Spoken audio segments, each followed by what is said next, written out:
Hoy vamos a hablar sobre aspectos más importantes sobre una emergencia que ustedes van a presenciar durante su guardia o durante su actividad asistencial en los servicios, que es la parada cardiorrespiratoria en pacientes hospitalizados o que acuden a la emergencia. Lo vamos a dividir en el aspecto de la atención del paro cardiopulmonar en pacientes extrahospitalarios y en pacientes intrahospitalarios. Una parte en relación a la resucitación cardiopulmonar en el contexto de la pandemia COVID y la resucitación en el paro post-trauma y en algunos aspectos de cómo se conduce la reanimación en pacientes embarazadas o pacientes que han sufrido una inmersión, un semi-ahogamiento.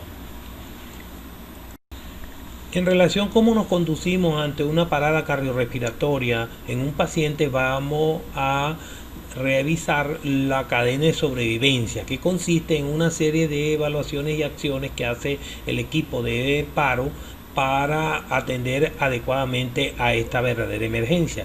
Si estamos en un área hospitalaria, emergencia, etcétera, o el servicio, deberemos estar pendientes de los pacientes inestables, que están hipoxémicos, hipotensos, para detectar si aparece en la parada cardiorrespiratoria. De ocurrir la parada, inmediatamente activamos el servicio de urgencia, que es el eslabón 2, e iniciamos RCP con maniobra de compresión torácica inmediatamente, que es el eslabón 3.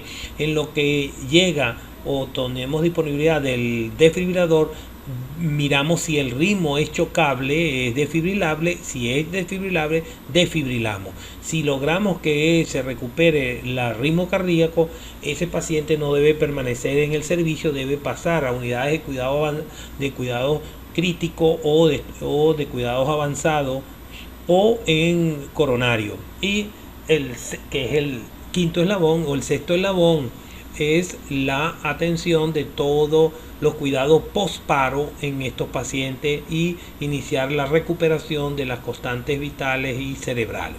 Si estamos fuera en el contexto de atención extrahospitalaria, de ocurrir una situación de paro, inmediatamente llamar al servicio de urgencia e iniciar el RCP, que es el segundo eslabón en este caso, en lo que llegue el rescate, el 171. Si tienen un desfibrilador y el ritmo es chocable, desfibrilable, desfibrilamos. Si logramos sacar al paciente del paro, inmediatamente trasladamos el paciente al hospital, lo metemos en cuidados intensivos, unidades de soporte de vida avanzado o a nivel de cuidados coronarios, y iniciamos el sexto eslabón, que es la recuperación y estabilización de todas las constantes vitales de este paciente, es decir, tensión, frecuencia cardíaca, frecuencia respiratoria, temperatura, diuresis y la oxigenación. En relación a los conceptos de lo que es una parada cardiorrespiratoria, se define como una situación clínica que cursa con la interrupción brusca, inesperada y potencialmente reversible de la actividad mecánica del corazón y de la respiración espontánea. Ahora, ¿qué es resucitación cardiopulmonar? Es un conjunto de maniobras empleadas para revertir esta situación de parada con el objetivo fundamental de recuperar las funciones cerebrales completas. O sea, la idea de la resucitación es que logremos revertir el paro, pero que dejemos el cerebro intacto, es decir, que no haya daño cerebral durante la parada a través de maniobras enérgicas de compresión que permita la oxigenación del cerebro con las diferentes maniobras que vamos a realizar durante la resucitación cardiopulmonar. Ahora, en relación a lo que se conoce como soporte vital básico o primeros auxilios, consiste en atender al paciente que tiene una condición, probablemente vaya a desencadenarse un paro precozmente. El paciente está hipotenso, le corregimos la tensión. Si está hipoxémico, le damos oxígeno, etcétera, y a enseñar a la población a reconocer cuáles son los signos de que un paciente tiene un infarto o tiene un evento vascular cerebral. Las maniobras básicas de RCP son las maniobras de masaje cardíaco y ventilación y desfibrilación eléctrica precoz a través de desfibriladores eléctricos automáticos que se pueden conseguir en disposición al público. Ahora, ¿qué denominamos soporte vital avanzado? Es uno de los objetivos del tratamiento definitivo del paro cardiorrespiratorio, que consiste en tratar de restablecer las funciones respiratorias y cardiovasculares y que precisa un equipamiento adecuado, personal debidamente formado con experticia para tratar esta condición. Comprende la optimización de las maniobras de soporte vital básico, masaje y respiración, y continuación con maniobras específicas, drogas intravenosas, monitoración electrocardiográfica, tratamiento de la fibrilación a través de la desfibrilación y una serie de acciones que va a depender de cuál es la causa del paro. En relación a las causas de paro, lo más frecuente es que ocurra por un evento isquémico coronario. Sin embargo, hay un porcentaje de paro que ocurre por una arritmia primaria, una fibrilación ventricular primaria que para el corazón. Ambos fenómenos se conoce como muerte súbita cardíaca cuando ocurre la cese de la función cardíaca y en consecuencia el paro circulatorio, y que lleva consigo el daño cerebral irreversible si usted no actúa en los primeros 10 minutos de la parada. Existen muchas causas para que ocurra una parada cardíaca. Puede ser que el corazón se pare porque está enfermo, que se llaman causas primarias, o puede ser causas secundarias que llevan a una condición de que se exija tanto al corazón que ocurra la parada, o puede ocurrir en corazón sano que se pare, como habíamos hablado de la fibrilación ventricular idiopática por una condición congénita de síndrome de QT largo o que tenga síndrome de Brugada. En las causas primarias de corazón enfermo, bueno, la cardiopatía isquémica explica el 80%, pero también pacientes con miocardiopatía o valvulopatía o que tienen una miocarditis viral pueden producirse causas primarias de paro cardíaco. En las causas secundarias lo más importante son estados de shock séptico, shock hipovolémico, hipoxia por daño pulmonar, por ejemplo en el contexto de COVID-19, o que tengan un trastorno hidroelectrolítico importante o ácido base, una acidemia menor de 7 de pH puede originar un paro secundario, o que haya un daño cerebral agudo, por ejemplo un trauma de cráneo, o que tenga una hemorragia cerebral que comprometa el centro cardiomotor y provoca el paro en forma secundaria. También existen causas de paro cardiorrespiratorio donde la persona es sana, por ejemplo en el caso de un accidente de inmersión o cuando ocurre un incendio y el paciente es sofocado por el monóxido de carbono y provoca un paro por sofocación, o cuando sufre una electrocución por corrientes de 110 o que produce paro respiratorio y la 220 produce paro cardíaco. O ocurre un accidente, un trauma que el paciente, una contusión cardíaca o torácica que provoca el paro, o caídas, o en este caso también por drogadicción de drogas intravenosas, una sobredosis de cocaína pudiese parar el corazón. Es importante que aclaremos que el objetivo fundamental de las maniobras de resucitación cardiopulmonar es mantener la perfusión al cerebro en una situación de parada cardíaca para preservar la función cerebral. En un paro el tiempo es cerebro. En un infarto, por ejemplo, el tiempo es músculo. Mientras usted no trombolice un infarto y pasan los minutos, el tiempo en un infarto es músculo cardíaco. Pero en un paro el tiempo es cerebro que se daña. Es importante que sepan que durante una parada cardiorrespiratoria el tiempo de que inicien la resucitación es vital. Por cada minuto que no se inicien maniobras de resucitación, disminuye el 10% la sobrevivencia, es decir, aumenta la mortalidad un 10%. Por lo tanto, si en 10 minutos no se ha iniciado ninguna maniobra de resucitación, el daño cerebral es evidente. Ese paciente va a quedar en estado vegetativo. Como objetivo fundamental del ILCOR, que son una sociedad internacional, Liaison Committee on Resuscitation, es decir, un comité internacional para abordar la resucitación, el esfuerzo durante el paro cardiorrespiratorio. Está integrada este grupo por la American Heart Association, la European Resuscitation Council de la europea, la Heart and Stroke Foundation de Canadá, la australiana, la de Sudáfrica, de la International American Heart Foundation y la Resuscitation Council del Asia. Es decir, todo un grupo de más de 250 expertos de resucitación se reúnen cada 5 años. La última reunión fue en octubre de 2020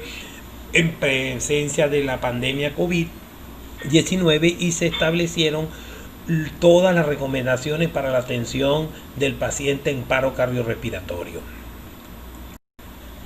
Esta guía se viene modificando ya desde hace 2010. Se hizo el último cambio importante, se hicieron 3 cambios importantes de las guías. En el 2005 el esfuerzo era realizado según el acrónimo ABC de Airway, de la vía aérea, Breathing, respiración, Circulation, masaje, y D, desfibrilación.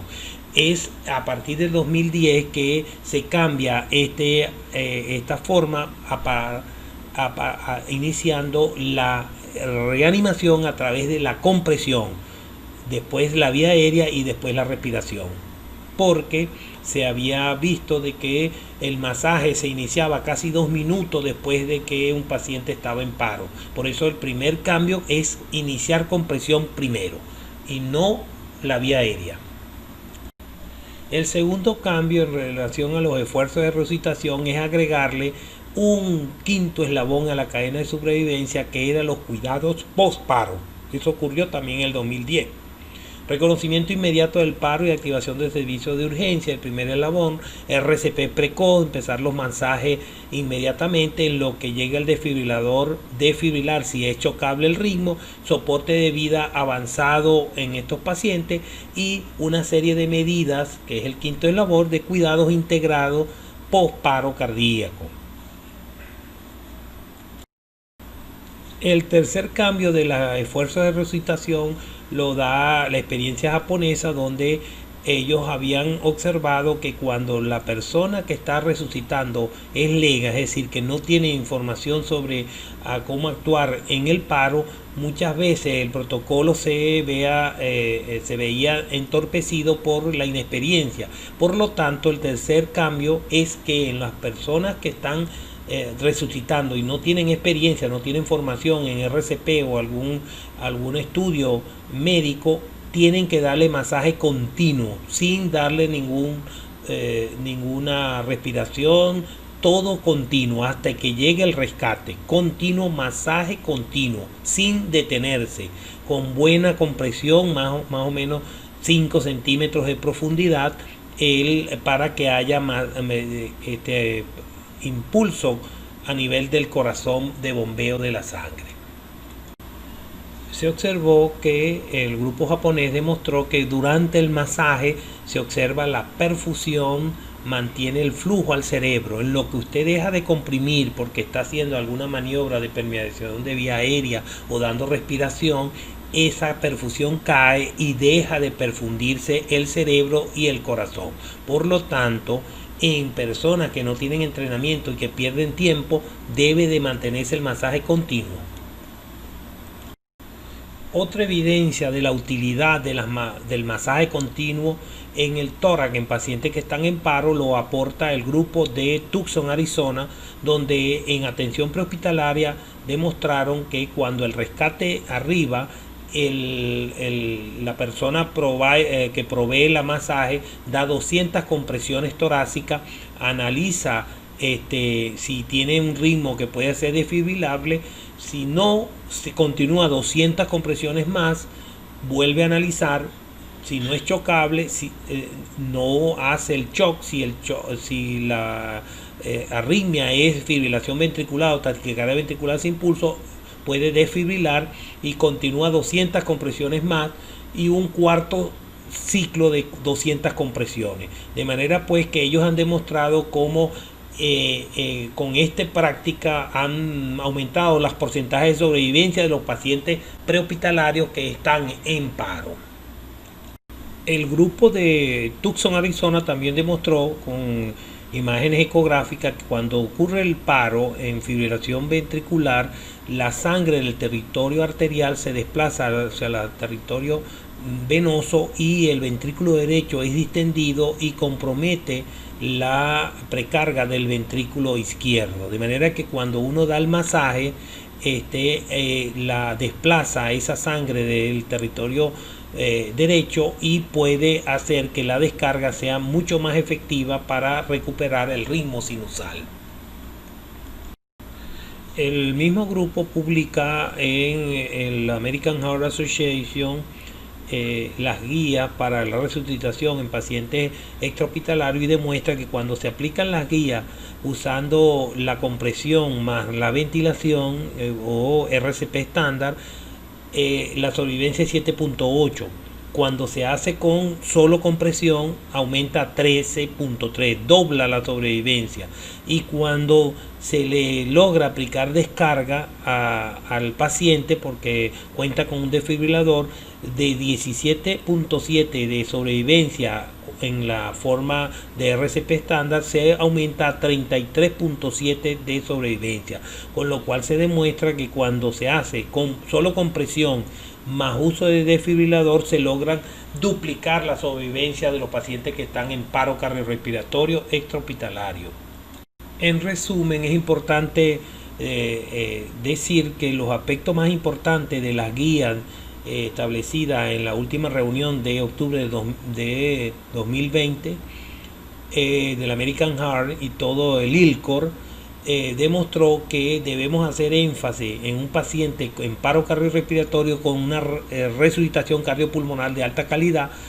Para todos los reanimadores debe haber una sola relación de compresión, 10 a 120 compresiones por minuto, con una profundidad de 5 a 6 centímetros en el centro del pecho y reducción al mínimo de las interrupciones de las compresiones torácicas y evitar, si tiene ambú o bolsa de resucitación, la hiperventilación del paciente. Estos son para personas que tienen entrenamiento, que han hecho cursos de RCP acreditado por la American Heart de Estados Unidos. En conclusión, las guías de resucitación del 2020 establecen que todos los resucitadores deben de mantener el énfasis en las compresiones torácicas con una sola relación de compresión ventilación 32, y cada ventilación de rescate debe levantar el pecho y ser de 1 segundo. Una sola descarga de 200 joules cuando el ritmo es chocable, es decir, fibrilación ventricular y taquicardia ventricular sin pulso, y debe asumirse inmediatamente la RCP, no esperar después del choque eléctrico. Debe verificarse el ritmo cada 2 minutos, es decir, 5 ciclos de 30 compresiones, 2 respiraciones. Otra recomendación de las guías es que usar amiodarona 300 miligramos en bolo en fibrilación ventricular refractaria después de la tercera dosis de adrenalina. Si no ha salido el paciente a pesar de los choques eléctricos, debemos usar 300 miligramos de amiodarona en bolos directos. Y en pacientes que se recuperan de fibrilación ventricular, la hipotermia inducida en las primeras 24 horas manteniendo una temperatura promedio entre 32 y 34 para disminuir el daño cerebral postparo, evitar la hipoglicemia y la hiperglicemia en estos pacientes. No debe ser mayor de 180 la glicemia ni menor de 60 en pacientes posparo. No usar la vía endotraqueal para administración de droga. Cuando no se tiene una vía endovenosa, debe de usarse la vía intraósea a nivel de la tibia. Y se omite la atropina de todos los algoritmos de paro, ni en asistolia ni en actividad eléctrica sin pulso se usa atropina. ¿Por qué los organismos que evalúan los esfuerzos de resucitación establecieron estos 3 cambios en las guías? Es porque la mayoría de los paros cardíacos se producen en adultos. La mayor tasa de supervivencia ocurre cuando hay testigos que presencian el paro e inician la RCP, y la mayor tasa de sobrevivencia ocurre cuando el ritmo inicial es fibrilación ventricular o taquicardia ventricular sin pulso. En todos los pacientes, los elementos más importantes para el esfuerzo de resucitación es compresiones torácicas y desfibrilación precoz. Esas son las 2 medidas del algoritmo de la cadena de sobrevivencia que han resultado en éxito para sacar un paciente de paro. Desde el 2015 para acá hemos cambiado entonces la forma como nos conducimos en un paro cardiorrespiratorio. En vez de ABCD primario, ahora es CAT primario. Las compresiones es lo más importante en un paro. En pacientes en personas con entrenamiento que han recibido cursos de RCP, cuando ocurre el paro, lo primero que hay que hacer es 30 compresiones torácicas en el centro del pecho. Inmediatamente permeabilizamos la vía aérea, ¿verdad? Superior, inclinando la cabeza y levantando el mentón, y damos 2 respiraciones con bolsas de resucitación para evitar el contacto con las vías del paciente, para evitar contaminación con algunos virus de tipo influenza, H1N1 o pacientes que tienen hepatitis. Y el D primario es desfibrilación. En lo que llegue el desfibrilador al sitio donde está el paro, debemos dar una descarga de 200 joules si el ritmo que tiene el paciente es chocable, es decir, si es fibrilación ventricular o taquicardia ventricular sin pulso. Vamos a revisar cada uno de las evaluaciones y conductas que hacemos en el CAP primario. Lo primero es compresiones torácicas. Colocamos el dedo índice y medio de la mano a nivel de la manzana de Adán y lo deslizamos hasta el surco localizado a su lado para palpar el pulso carotidio. Demoramos más o menos 10 segundos. Si usted no palpa pulso, concluye de que el paciente tiene paro cardíaco.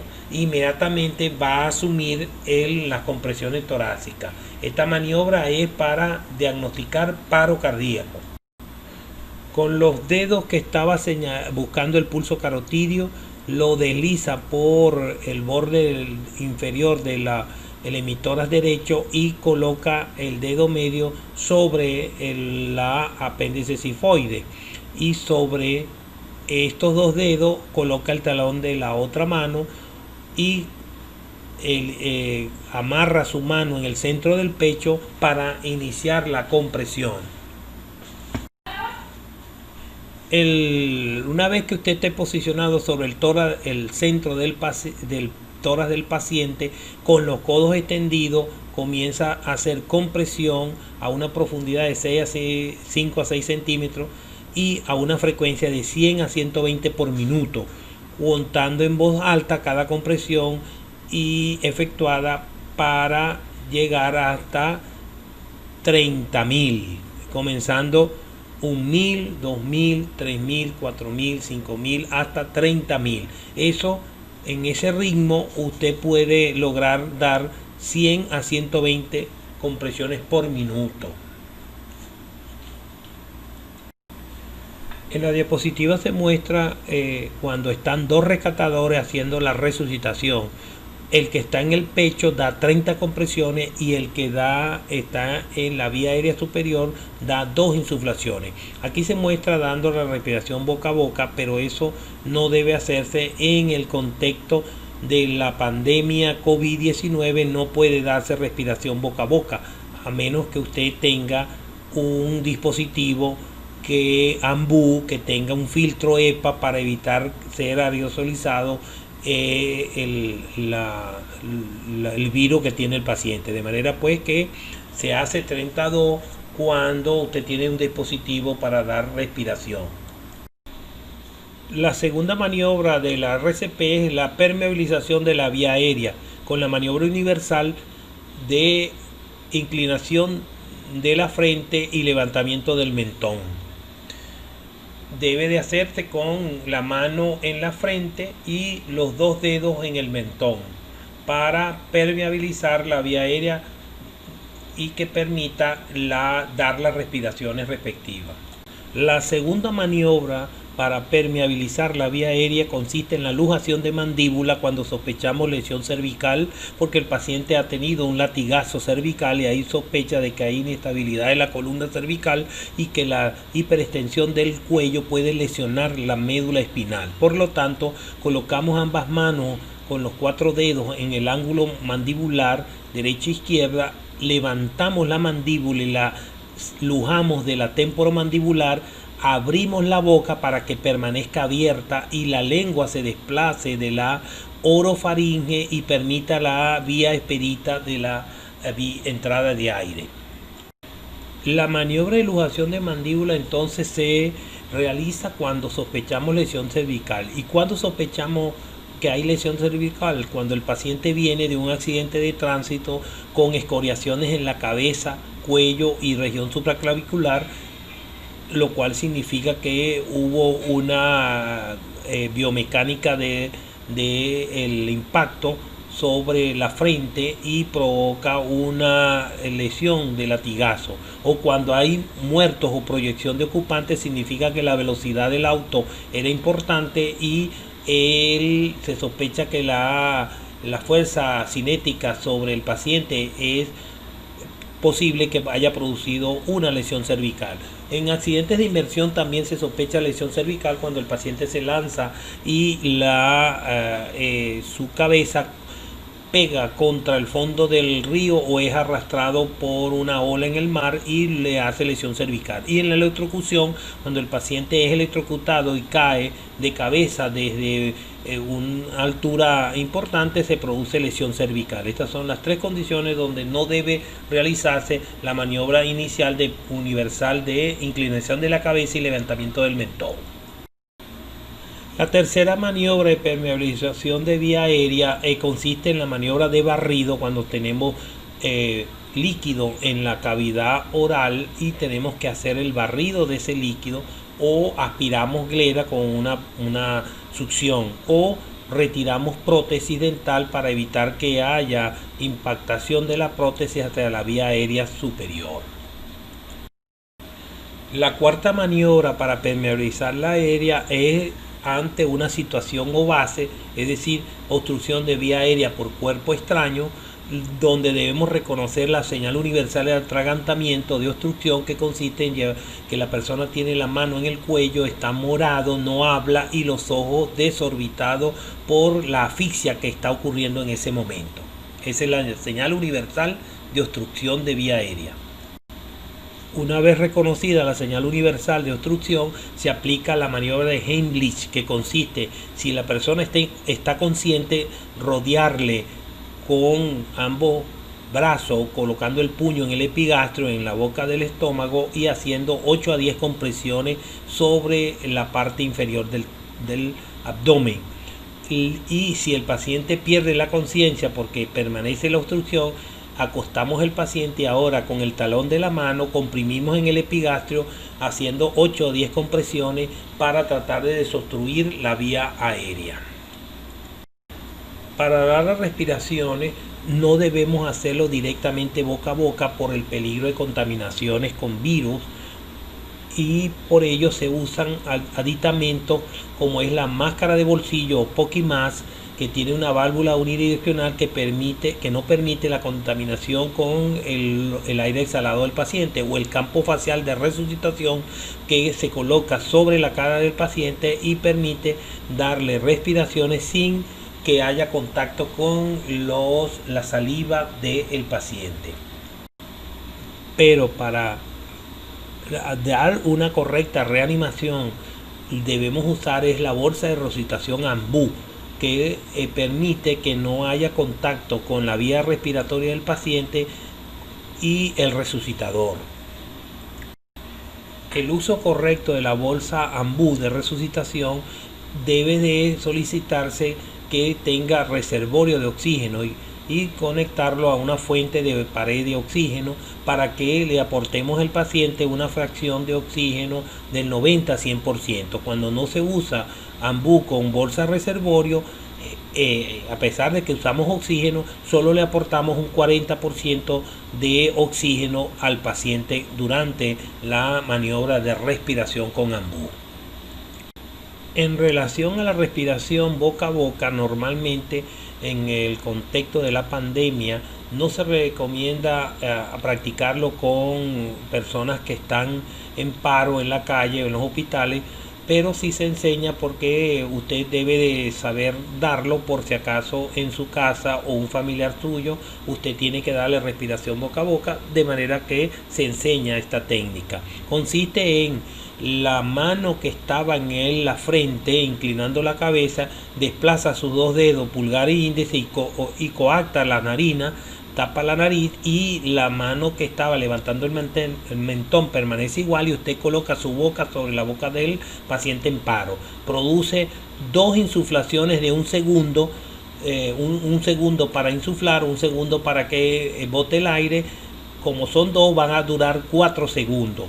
Y usted debe observar que se levanta el tórax y no el abdomen, porque si se levanta el abdomen, que está insuflando el aire hasta el estómago y va a producir una insuflación del estómago y posteriormente un vómito. Para finalizar el CAP primario, vamos con la D, desfibrilación. Son las recomendaciones de terapia de desfibrilación para pacientes que están con ritmos chocables. Existen 4 ritmos cardíacos que causan paro cardíaco. 2 son chocables y 2 son no desfibrilables. Los chocables son taquicardia ventricular sin pulso y fibrilación ventricular, y uno los reconoce por la morfología en el electrocardiograma.